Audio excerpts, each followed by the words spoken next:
Consenso sobre o valor das indenizações. Em vez de um acordo amigável, pode haver uma disputa na justiça. Esse é um desfecho que se repete em outros casos de tragédia no futebol. Além da dor pela perda dos parentes, as famílias precisam batalhar para serem indenizadas. A justiça é cega? Tarda, mas não falha?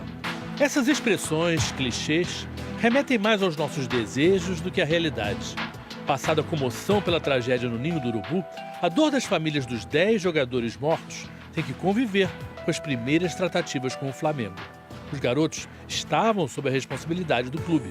E nessa semana, os clamores por punições e indenizações mostraram um desejo de minimamente atenuar a perda de filhos queridos através de pagamentos. Se esperava que a reunião de quinta-feira passada, mediada pela Justiça, pudesse aproximar os dois lados. Mas foi uma decepção. As famílias imaginavam uma outra postura por parte do Flamengo, que se limitou a mandar advogados. O único diretor do clube foi embora pouco depois do início da reunião. Pelo menos passar para a sociedade, porque o Flamengo está ao lado da família. Hoje ele mostrou para todos que não está ao lado da família. Está sim em prol do clube, da empresa, né? Ele não está devendo só para nós, tá? Para os nossos filhos, tá? Tinha milhares de torcedores no Maracanã, no Fla-Flu, fazendo homenagens, tá? Aquelas pessoas, tá? Elas se uniram às nossas dores, tá? Elas estavam gritando pelos nossos filhos. E infelizmente, tá, com essa atitude, o Flamengo está desrespeitando todas essas pessoas. As famílias ainda estão sob o choque da brutalidade dessas mortes tão recentes e esperavam por parte do Flamengo uma solidariedade próxima do carinho mostrado pela torcida. Mas o Flamengo virou um adversário. Quando se trata de justiça, existe o consenso de que muitas vezes um mau acordo é melhor do que anos e anos de brigas em tribunais. Para as famílias, isso evita a agonia, que o sofrimento pela morte de seus filhos se arraste a cada audiência. E para o Flamengo também é melhor um acordo mais rápido, porque a imagem do clube está abalada. Isso pode atrapalhar, por exemplo, na busca por patrocínios. Mas rapidez na reparação de danos causados por tragédias no futebol é caso raro. Nesse mundo tantas vezes de cifras milionárias, quando se trata de pagar indenizações, os cofres relutam a se abrir. As vítimas do desastre aéreo da Chapecoense continuam, em sua grande maioria, à espera de receber. Mara Paiva, viúva de Mário Sérgio, ex-jogador e comentarista de TV, morto no acidente, lidera uma associação de famílias vítimas da tragédia. Eu vou te dizer que a maioria, eu acredito que 40 famílias das 64 famílias brasileiras, né, dos falecidos, 40 famílias ainda estão em processo buscando as suas indenizações. A tragédia foi no fim de novembro de 2016. Mais de 2 anos se passaram, mas a noção de tempo é bem diferente entre as partes. Não há como a gente querer que isso aconteça do dia para a noite ou sem conversar, sem ouvir, sem entender, achar que isso vai se resolver de maneira imediatista, de maneira alguma. E a mesma resposta, Cleiton, ela não serve 2 vezes, né? São casos diferentes, as famílias sofrem um luto de maneira diferente e é assim que nós estamos procurando entender. A gente percebe uma certa desesperança em algumas famílias. Por que isso? Porque para nós, o que sobrou para os familiares das vítimas, né, de uma tragédia como essa, o que sobra, na verdade, é o luto e a lápide. Existe quem continue a esperar muito mais. Esse casal teve um filho, Wendel, que morreu aos 14 anos fazendo testes para jogar no Vasco. Ele teve um mal súbito no campo e sofreu uma parada cardíaca. Isso foi em 2012. Para a mãe, parece que foi ontem. Eu acho que já era para eles não ter nem esperado justiça nem nada, porque o meu filho estava na responsabilidade deles. Eu acho que cabia a eles, entendeu? A nos apoiar mais, porque era uma vida. Se para eles não tinha importância, para mim era tudo. Era o meu filho. E eles ficou E meu filho tinha um sonho, ele foi para lá com esse sonho. Até hoje, a família de Wendel não recebeu indenização. Em nota, o Vasco disse que ainda aguarda a realização da perícia judicial que determinará o grau de responsabilidade do clube. Se formos mais atrás, temos uma tragédia dentro do Maracanã, na final do Campeonato Brasileiro de 92. Flamengo e Botafogo iam se enfrentar. Antes do jogo começar, o alambrado da arquibancada cedeu e vários torcedores caíram lá embaixo. 4 morreram. Renato Gama quase ficou paraplégico, foi operado e teve que se tratar por 1 ano. Ele tinha 16 anos na época, adorava, ainda adora, o Flamengo. A indenização do governo do estado do Rio, então responsável pelo Maracanã, demorou mais de 2 anos para sair e não foi boa. Totalmente insatisfatório, né? No momento é a ocasião que você tem a necessidade. A minha mãe precisou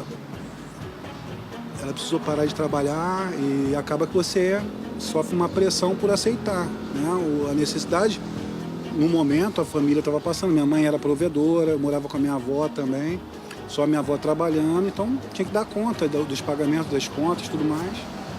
E creio mais que tenha sido isso, né? Aceitar a primeira proposta e vamos fazer, né? Renato hoje se sente solidário às famílias dos jogadores do Flamengo. A noção de tempo é de quem sofre, né? Eu acho que nesse caso, principalmente, o Flamengo está se organizando, ou se organizou, ele poderia ser agora um exemplo de fato, não só para a sociedade, porque a gente está precisando dessa mudança, né? Então, assim, eu fico em dúvida se de repente um gestor, não vou dizer de coração de pedra, né? Mas é o que o mercado fala, o cara tem que pensar sem emoção. Não, cara, é pura emoção, é pura família, pensar que poderia ser um filho dele ali.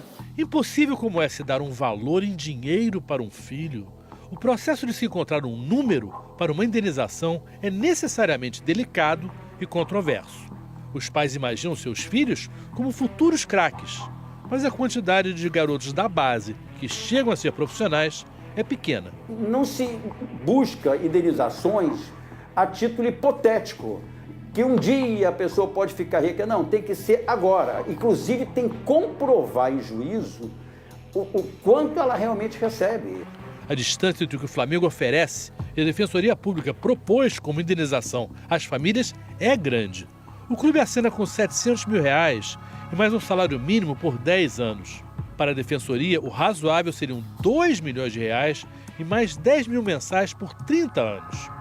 Em nota, o Flamengo afirmou que tem o máximo interesse de que o processo que levará ao pagamento das indenizações seja o mais justo e rápido possível, de modo a minimizar a dor e o sofrimento das famílias, e que o clube segue à disposição das famílias e das autoridades. Nesse caso particular, em que se trata de crianças, o que os pais podem pedir é um dano moral e esse pensionamento, se for devido. A dor, o sofrimento, isso tudo é que é um dano moral. É dificílimo de mensurar. Além do processo na esfera civil, dirigentes do Flamengo e agentes públicos podem ser responsabilizados também criminalmente. Todos aqueles responsáveis pela manutenção da segurança, pela manutenção da higiene, da salubridade daqueles alojamentos, é responsável. Porque todos eles, dada a tragédia, de algum modo, cada um na sua parte, omitiu um cuidado. A pena consequente a uma condenação por um incêndio culposo de que resultou morte, a pena máxima poderá chegar a 4 anos e meio de detenção. Como fazer jus a dores inimagináveis? Não tive condições de reconhecer meu filho. Tá? Não, eu queria ir lá olhar pela última vez, mas não tinha condições. Eu prefiro levar a imagem do meu filho no dia que eu deixei no aeroporto de Navegantes, sorrindo. Tá? Não um carvão. Infelizmente, cara, a gente tá faltando respeito com a gente. Tá faltando respeito mesmo. Tá? Falta, assim, ó, pedir para os caras, antes de começar qualquer coisa, eu pedi a palavra e pedi, cara, pense nas famílias. pense nas crianças, tá? Olha o que vocês vão fazer com a gente.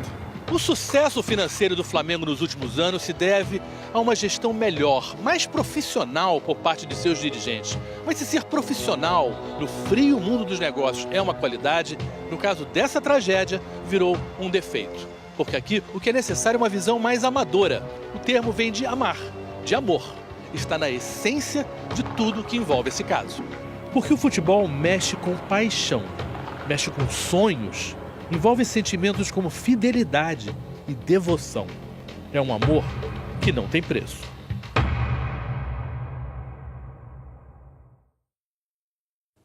Acho que ficou claro aí na matéria do Show que nenhum dinheiro do mundo compensa, vai trazer a vida desses meninos de volta. Então tá faltando um pouquinho mais de humanidade, de olho no olho, de dar atenção de verdade para essas famílias, porque o dinheiro nunca vai pagar você perder um filho.